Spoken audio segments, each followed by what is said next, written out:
The roar of the motorcycle echoed through the quiet, sun-washed neighborhood as the leather-clad biker rolled to a stop. The moment he killed the engine, the air shifted. A little girl in a bright red dress stood in the middle of the road, tears streaking down her cheeks, clutching an oversized orange drawstring bag to her chest as if her life depended on it. She wasn't just crying, she was shaking, panting, refusing to move even as the towering, tattoo-covered biker approached her. And when he reached for the bag, she held it tighter and screamed. What happened next would change both their lives forever. Call to action. Before we dive deeper into this emotional story, if you believe in kindness, second chances, and humanity hidden behind the toughest exteriors, please like, comment, share, and subscribe. Your support helps keep stories like this alive. At first glance, the biker looked like every stereotype the world warned children about. His cut-off leather vest clung to his broad shoulders, exposing arms covered in dark ink woven into patterns of skulls, symbols, and jagged lines. His gloves were worn, his boots heavy, and his hair slicked back like he was sculpted from a harsher era. To anyone watching, he seemed like the last person a crying child should be anywhere near. But today, fate had brought them together in a way neither could have expected. His name was Colt, a member of the Hells Angels for more than a decade, a man known for riding harder than he felt, for keeping distance from anything that reminded him of gentler times. Being feared was easier than being seen. And being unapproachable was safer than caring. Or so he thought. The little girl, Lily, was only 5. Her dress fluttered with every frightened breath she took. She kept stepping backward as Colt moved closer, gripping the orange bag so tightly her knuckles turned white. Colt paused, confused. He had simply stopped because he saw a child alone in the middle of the street, helpless, lost, and clearly terrified. But the way she protected the bag with desperation, something was wrong. Something deeper than fear. He crouched slowly, so he wouldn't tower over her. The sun spilled gold across the pavement, the long shadows giving the scene a strangely cinematic glow. He tried to soften his voice, though he wasn't used to gentle tones. She only sobbed harder, shaking her head, her little lips trembling as she refused to let go. Colt noticed the bag wasn't just random, it had deep claw-like scratches across it, marks that didn't look like design but damage. The strings were frayed, the bottom worn. She must have been carrying it for a long time.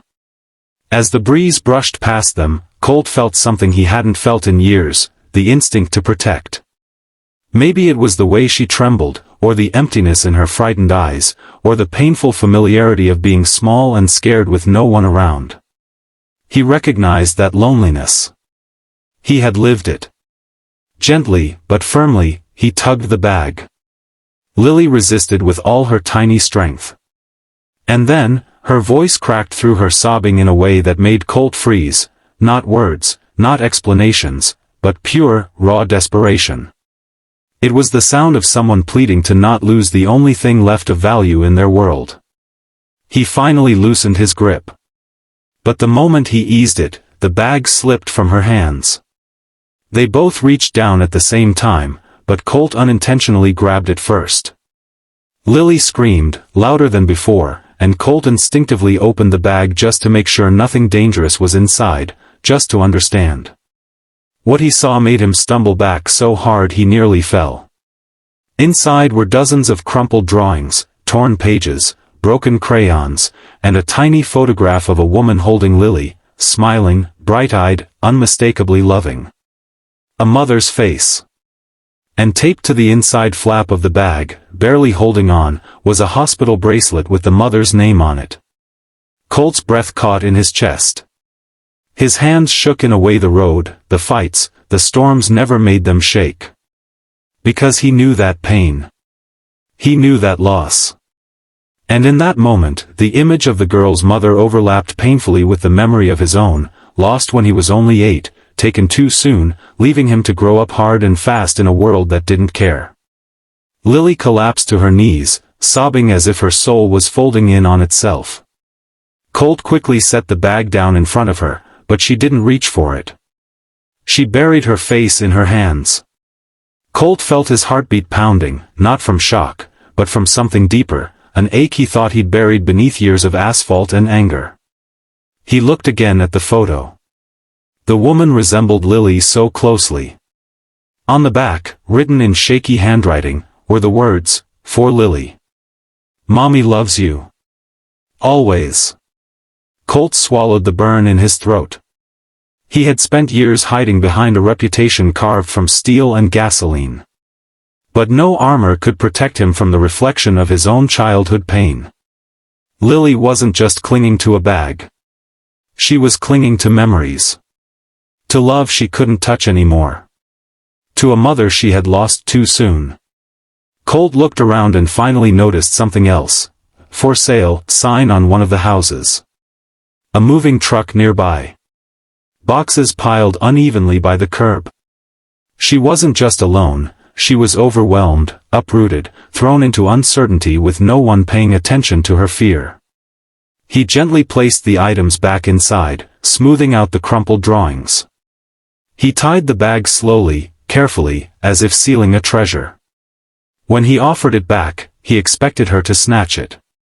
But she didn't. She simply stared at him, still sniffling, unsure. And then, in a moment so small yet powerful, she stepped closer and wrapped her tiny arms around his wrist. Not his hand, his wrist. It was the closest she could reach. That simple gesture shattered the last piece of distance between them. Colt crouched, let her clutch the bag again, and rested a hand lightly on her back. For the first time in years, he felt human. Seen. Softened. He guided her toward the sidewalk, keeping her close until her father came running from the house, panicked and breathless. The man froze when he saw Colt, fear flashing in his eyes, but Colt raised a hand calmly and explained what happened. The father listened, emotional and humbled, apologizing for losing sight of his daughter in the chaos of moving. Before leaving, the little girl looked back once, hugging the bag to her chest, and whispered a word Colt couldn't hear, but he understood. It was gratitude. The silent kind. As Colt walked back to his bike, he realized something. Sometimes the toughest angels wear leather, and sometimes the smallest hearts carry the heaviest pain. Emotional call to action. If this story touched your heart, please like, comment, share, and subscribe. Your support helps bring more meaningful stories to life. Special request. Before you go, comment below, never judge a heart by its cover.